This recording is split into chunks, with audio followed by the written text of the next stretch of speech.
السلام علیکم ورحمۃ اللہ وبرکاتہ۔ بسم اللہ الرحمن الرحیم۔ انٹرسٹنگ سٹوری چینل کے معزز ناظرین، آج آپ دیکھنے جا رہے ہیں ایک ایسی لڑکی کی داستان جس کی زندگی کو ایک غلط ویب سائٹ کے استعمال نے برباد کر دیا۔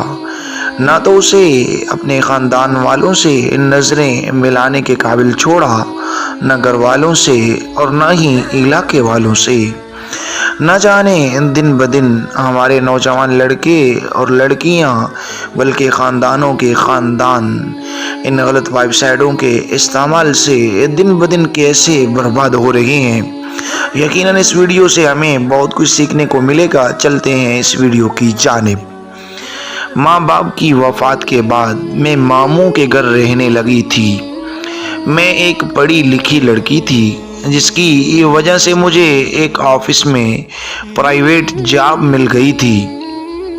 اسی آفس میں ایک فہد نامی لڑکا بھی جاب کرتا تھا جس سے میری دوستی ہو گئی۔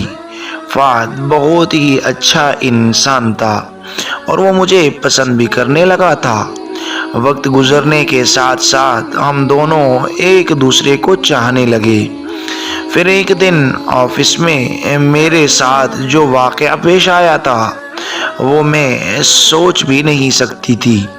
سر خالد نے مجھے اپنے کمرے میں بلایا اور الماری میں سے ایک فائل نکالنے کو کہا۔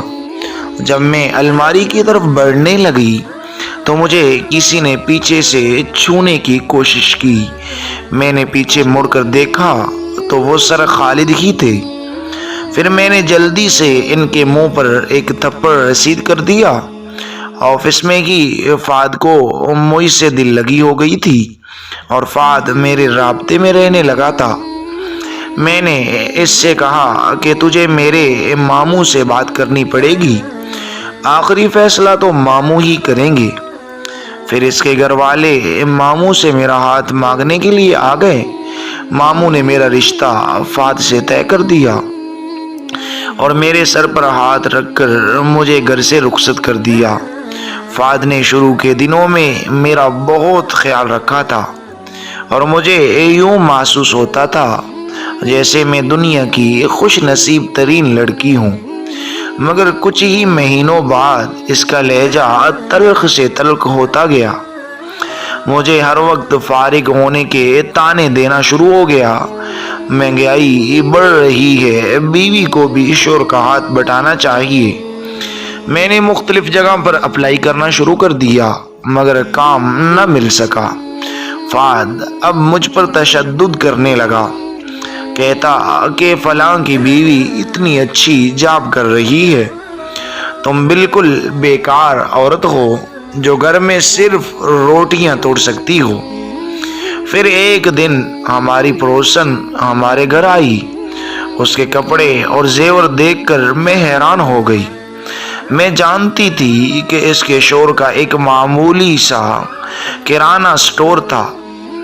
میں نے پڑوسن سے کہا کہ اگر آپ برا نہ مانو تو ایک بات پوچھوں؟ اس نے کہا کہ پوچھو، کیا بات ہے؟